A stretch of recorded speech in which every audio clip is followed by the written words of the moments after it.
안녕하세요. 반디입니다. 벌써 2024년이 끝나가고 있네요. 연초 열정 넘치던 제 모습이랑은 다르게 지금은 조금 차분해진 것 같아요. 올해 결혼을 하고 전세 사기 당한 보증금을 찾고 5층짜리 아파트 투룸 월세로 살림을 시작했습니다. 첫 시작부터 새 집에 들어갈 필요는 없다고 생각했어요. 1,000만 원이던 보증금을 월세를 3만 원 올리는 조건으로 500만 원으로 내리면서 어떻게든 목돈을 확보해 투자를 시작했습니다. 우연히 도서관에서 빌린 책에 저평가된 아파트라고 나온 단지가 있었고 제가 살고 있는 동네 바로 옆이었어요. 그래서 바로 가봤죠. 물론 책이 나온 지 5, 6년 정도 됐기 때문에 그 데이터를 마냥 신뢰하지는 않았습니다. 부동산 사장님과 세 군데 정도 집을 봤는데 대부분 중층과 고층은 2억 중반에서 2억 후반이었고 마지막에 봤던 2층짜리 매물은 2억 2,500만 원 정도로 나온 매물 중에 가장 저렴했어요. 세입자가 있었지만 이틀 뒤에 바로 나가셨고 집 내부가 이미 리모델링 돼서 너무 깨끗하더라고요. 워낙 부동산 분위기가 좋지 않았던 시기라서 저는 그 자리에서 1,500만 원을 깎을 수 있었습니다. 그리고 잔금은 3개월 뒤로 미루고 계약을 했어요. 결국 2억 2,500만 원이 아니라 2억 1,000만 원에 매수할 수 있었던 거죠.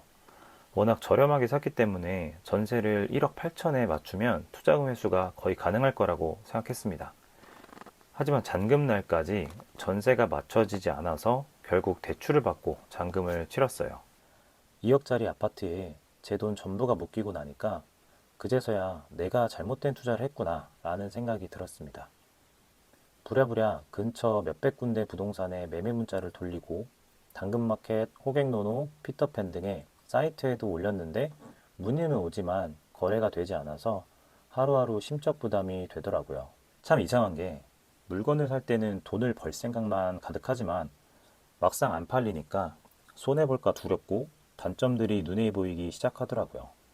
이 물건도 다시 보니까 애매한 2층 동향의 복도식 아파트인데 제 물건 쪽 복도에만 창이 없어서 불을 켜지 않으면 너무 어둡고 바로 앞 초등학교가 아니라 8차선 큰 도로를 건너는 초등학교에 배정이 되는 단지였습니다. 바로 옆 단지 아파트랑 같은 평수가 1억의 차이 나길래 저평가 되었다고 생각했습니다.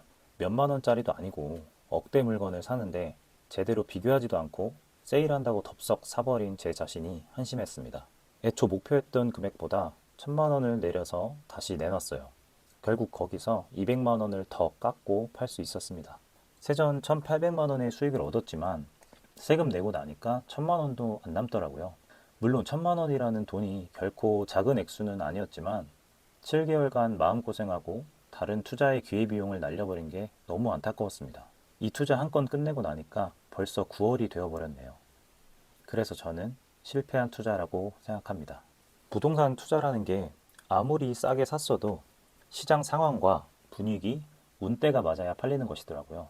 그것들은 내가 컨트롤할 수 있는 영역이 아니고 오로지 내 자금과 현금 흐름과 멘탈만이 내가 컨트롤할 수 있는 것임을 깨달았습니다.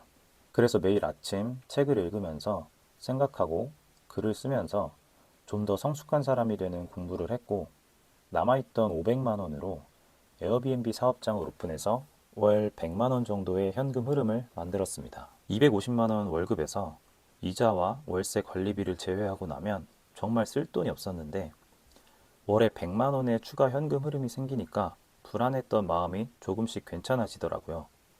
사람이 죽으라는 법은 없는 것 같습니다. 어떤 상황이 발생하기 전까지는 아무리 주위에서 이야기를 해줘도 잘 몰라요.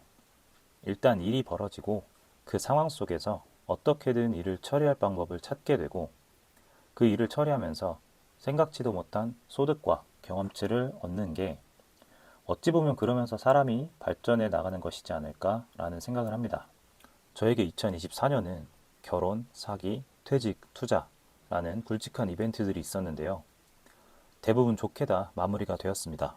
리스크 없는 투자는 없기 때문에 지금도 투자에 있어서 항상 불안한 감정은 있습니다. 하지만 잃는 것보다 얻는 게 훨씬 많은 게 지금 하고 있는 사업과 투자라고 생각합니다.